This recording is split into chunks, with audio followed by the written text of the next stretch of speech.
Open carry is dangerous and it puts everybody at risk, and you should never ever do it. Hey everybody, welcome back to the channel. Today we're going to dive into a huge development out of Florida. As I've already reported, the courts have struck down the state's ban on open carry, and the Attorney General has now weighed in. Florida is, at least for now, an open carry state. But, as you can imagine, the reactions are intense. Gun control groups like Giffords are sounding the alarm, Democrats in Florida are predicting chaos and losing their minds, and law enforcement is split on how to move forward. So let's break this down step by step, because this ruling could reshape not just Florida, but set the stage for future fights across the country. Before we crush the details, a quick word from our sponsor. There was a time in my life where I was drowning in credit card debt. I could never catch up because the interest was destroying me. The future was not looking good. Now, freedom means being in the driver's seat, on the road and in life. But debt hijacks that. When you're buried in credit cards, loans, or medical bills, you're not calling the shots anymore, the banks are. That's why more folks are turning to PDS debt. They've helped hundreds of thousands get back in control, pay less, and move forward with confidence. Take the wheel. Take your future back. PDS debt goes beyond the numbers to understand your unique financial situation. PDS debt has customized options for anyone struggling with credit cards, personal loans, collections, or medical bills. They understand your specific scenario and will help provide alternative solutions to becoming debt-free. There's no minimum credit score required. They're here to help you save more, pay off your debt faster, and start putting money back where it belongs, in your pocket. PDS debt is A+ rated by the Better Business Bureau, boasts thousands of 5-star reviews on Google, and holds a 5-star rating on Trustpilot. Why? Because PDS has helped hundreds of thousands of people get out of debt. You're 30 seconds away from being debt-free. Get your free assessment and find the best option for you right now at pdsdebt.com/GNG. That's pdsdebt.com/GNG. pdsdebt.com/GNG. If I had needed this product today, it's what I'd use. Thanks to PDS Debt for sponsoring this video. On September 10th, Florida's 1st District Court of Appeals struck down the state's ban on open carry, saying it violated the Second Amendment. The case was McDaniels versus the state, and Stan McDaniels had been arrested for openly carrying a loaded handgun in Pensacola while holding a copy of the Constitution. The court not only threw out his conviction, but ruled that the ban itself couldn't stand under the Supreme Court's Bruen decision. Now, the Bruen case is the one that set the standard that gun laws must be consistent with our nation's history and tradition. Florida, according to the court, just couldn't make that case for banning open carry. Just a few days later, on September 15th, Attorney General James Uthmeier made it official. He sent out guidance saying open carry is now the law of the state. His office will not defend prosecutions under the old ban, and he instructed law enforcement and prosecutors not to enforce it. So right now, as it stands, open carry is legal in Florida. That said, restrictions still apply.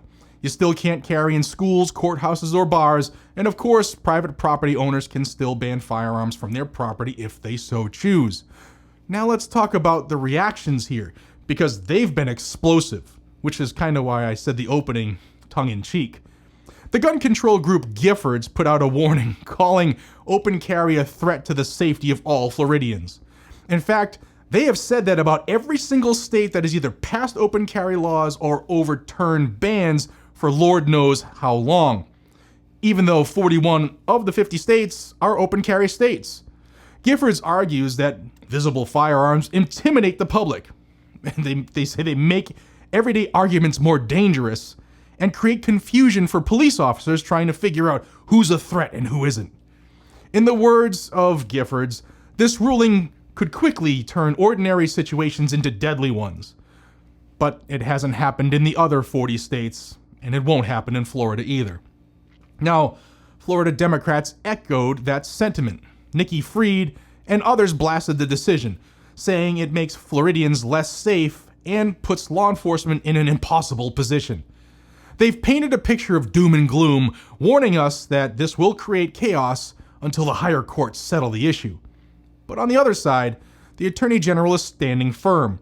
Uthmeier says that this is a win for the Second Amendment and that Floridians now have the right to carry openly if they so choose.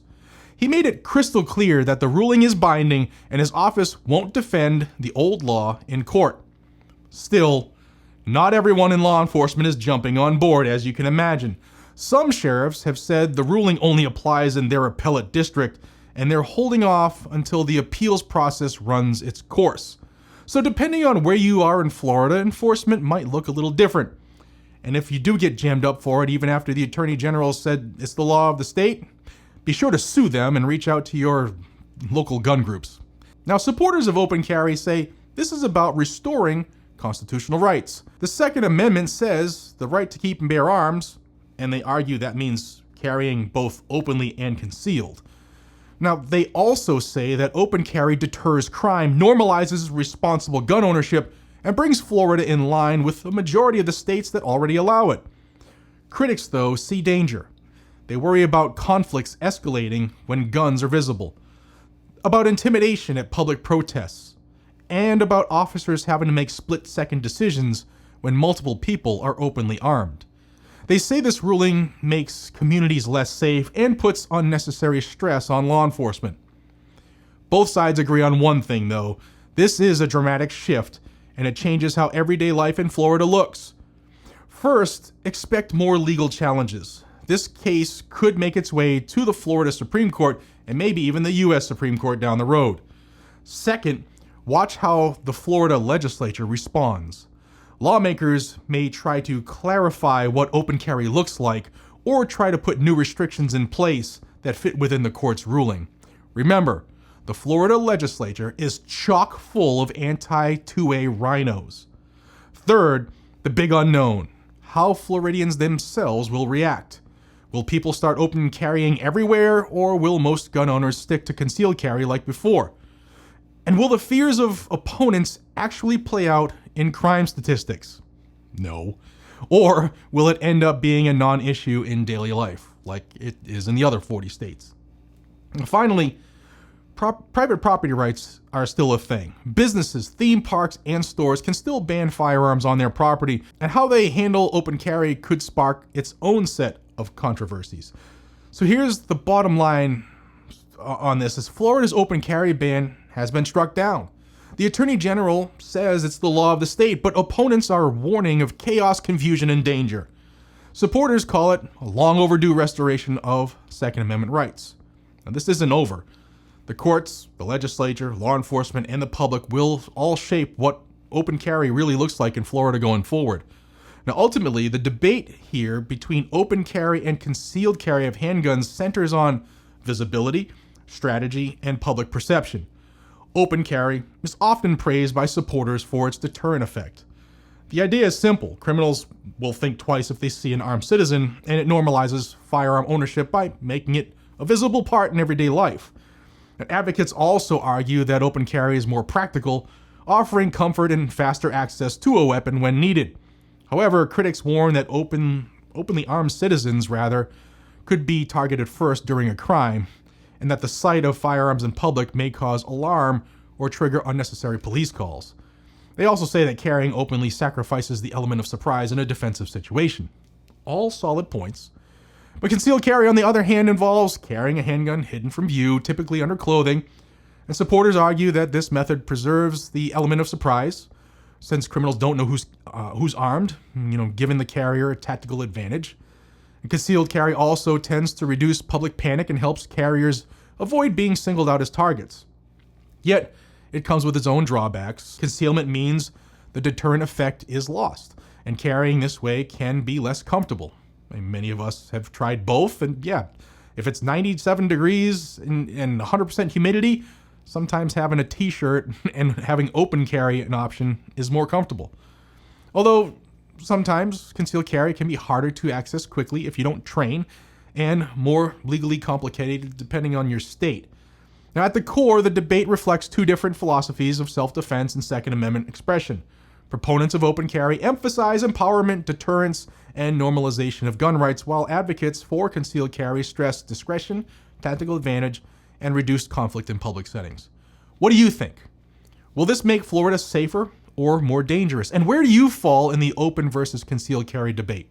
Drop your thoughts in the comments down below, because this is one of those things, it's like 9 versus 45, Glock versus SIG, open versus concealed. People are big believers in what they believe, and sometimes you can't tell them otherwise. So I want to hear what you have to say about this one.